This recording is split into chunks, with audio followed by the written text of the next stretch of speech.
Ayer cuando hablábamos de derecho a la información, ¿no? Qué triste, hoy lo decía la presidenta, parecía que no hubiera escuchado. Yo ayer decía, qué triste es enterarse por un diario estadounidense de algunos conceptos que se vierten sobre el juez Gressa. Enterarnos por un medio extranjero, no un medio nacional. Escuchándola en la reunión de Mercosur y dijo exactamente lo mismo. Ustedes saben que la información conforma criterio, la información es un bien público, se la puede omitir, se la puede meter en algún lugar secundario y se la puede manipular también, ciertamente. Y en relación a los números, la manipulación siempre es mucho más fácil. Decía un premio Nobel, dice, si usted a los números lo tortura lo suficiente, le puede hacer decir cualquier cosa. Y yo nombré al pasar por este tema del derecho a la información, tuve la suerte de escucharlo a Jorge Gajero, de una emisora capitalina, y les prometí, digo, mañana los voy a llamar para que tengamos conciencia de cómo se manipula la información. La nota en cuestión, y la que tiene que ver con la manipulación, habla de la presión impositiva.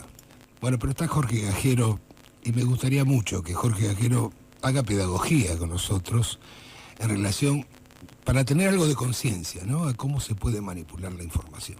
272 días creo que era al año.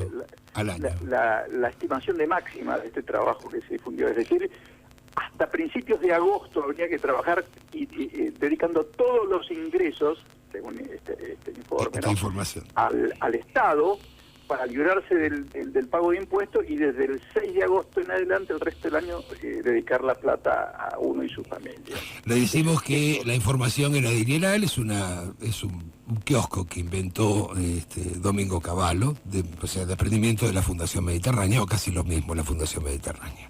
Cuénteme, como lo contó ayer tan espléndidamente, como nos tiene acostumbrado, ¿cómo se manipuló esto? A ver, ¿cómo se hace? ¿Cuál es el método que usa? Por un lado hay una antes de los números, hay una manipulación conceptual, digamos, básica.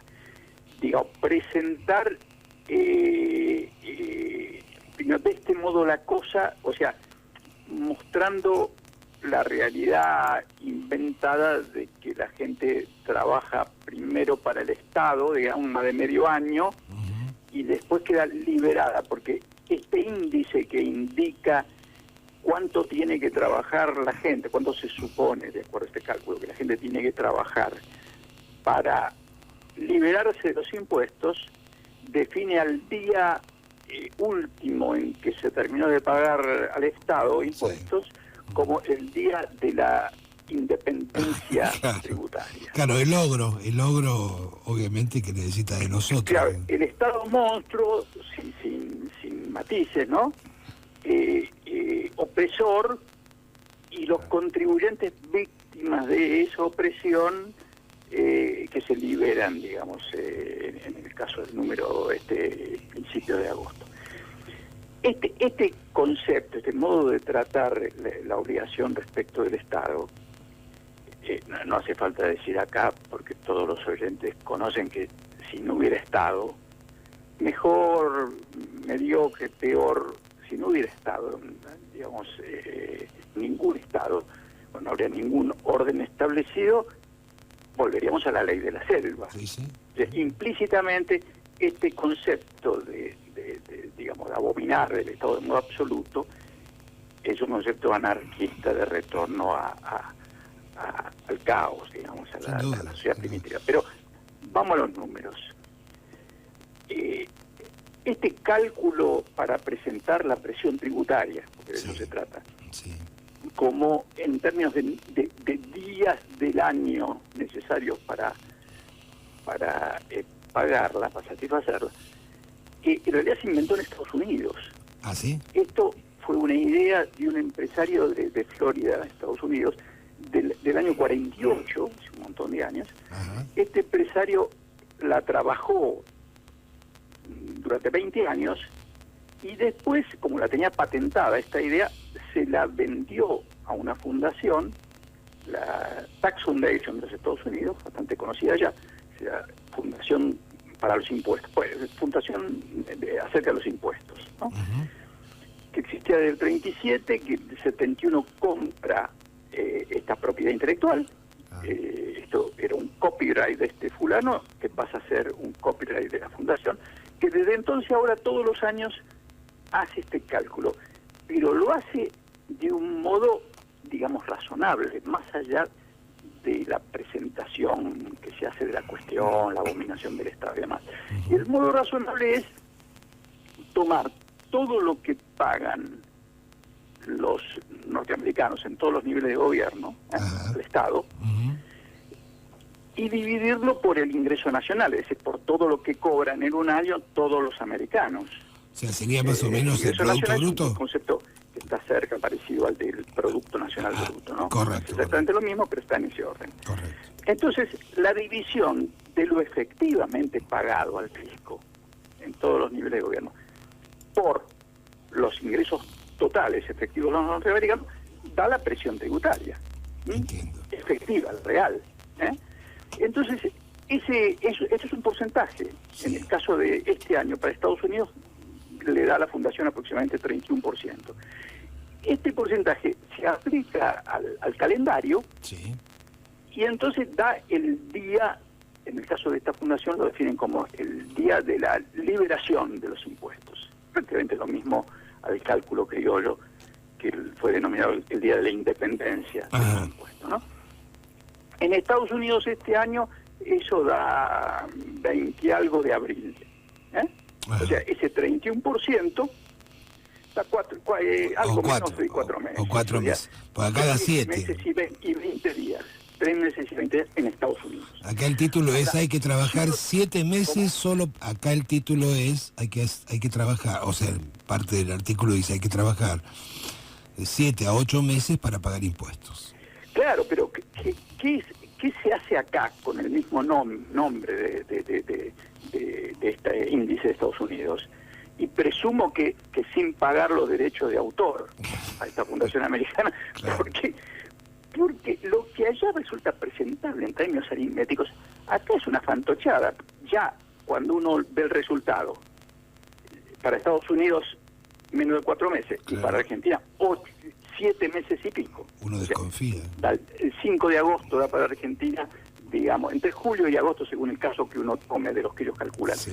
Y contra abril, Estados Unidos. Sí. Cuando uno sabe que el último año para el cual hay estadísticas completas de recaudación impositiva, sí. Que es el 2013, el año pasado, sí. La presión da en todos los niveles de gobierno del orden del 34%. O sea, 10% superior al de Estados Unidos, es un país con presión muy baja, con un Estado más chico. Sí, sí. En todo el mundo desarrollado, los estados más chicos son el americano y el japonés. Ajá. Bueno, Argentina 34, Estados Unidos 31. Entonces, ¿cómo puede ser que el cálculo para Argentina de julio a agosto, claro, y para Estados Unidos de abril?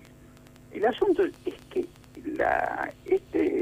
el engendro elaborado para Argentina no toma el promedio de el caso promedio, es decir, los impuestos efectivamente pagados contra los ingresos en promedio total, sino que selecciona, esta gente que ha presentado esto, algunos tramos de ingresos medios altos, claro, que pagan ganancias, claro, fuertemente pagan ganancias, porque, por ejemplo, uno de los casos que toman es una familia que gana 50.000 pesos por mes. Claro.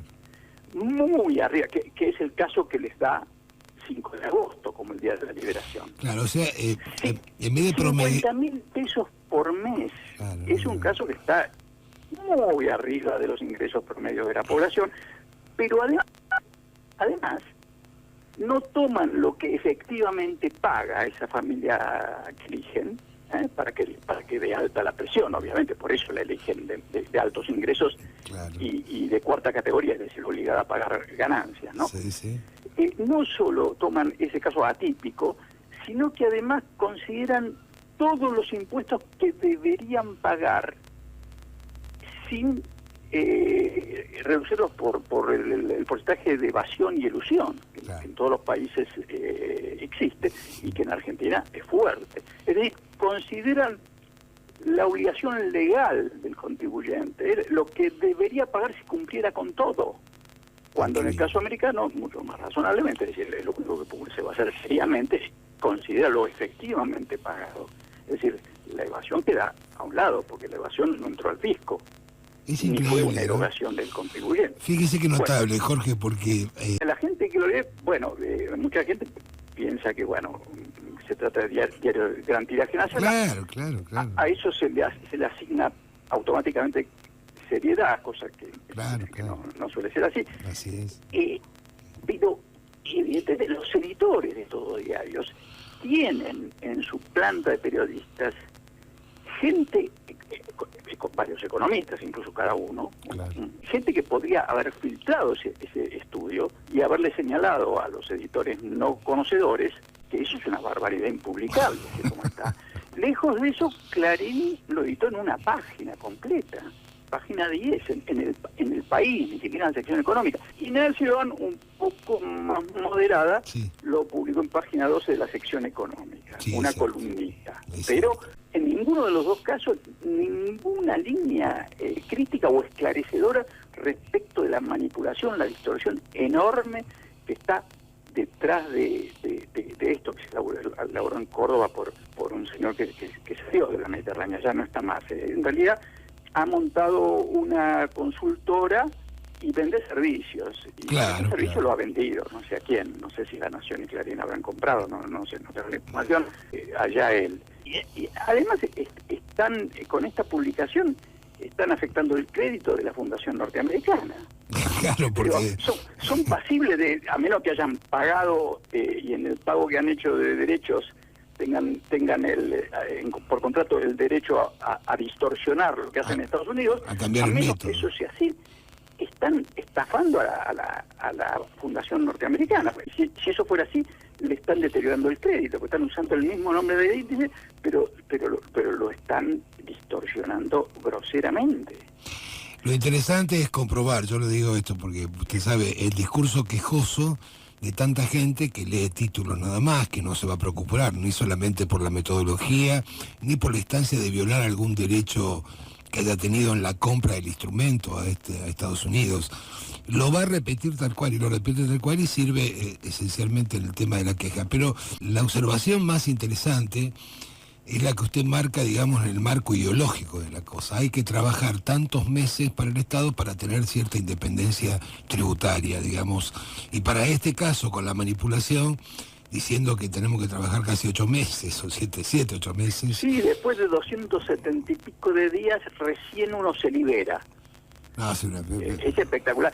Además, obviamente, cuando uno considera solo el lado de la obligación del contribuyente, el lado del impuesto, uno está dejando totalmente afuera la cuestión de lo que se hace con esos impuestos. Claro, la prestación, claro. Que pueden ser mejor o peor administrados, pero no cabe duda que vuelven en alguna proporción significativa a los contribuyentes. Pero sin y además, cuando las cosas están bien hechas en un país, en una economía, vuelven más proporcionalmente más a los que menos tienen, porque para poder producir alguna redistribución que corrija, digamos, la salvaje situación que deja el mercado antes de la intervención del Estado. Y en última instancia, estas manipulaciones, ¿a qué van? Algo que señaló muy claro un economista norteamericano, John Kenneth Galbraith, que en una visita a Argentina, en una entrevista que le hicieron, dijo, bueno, hoy no hay industria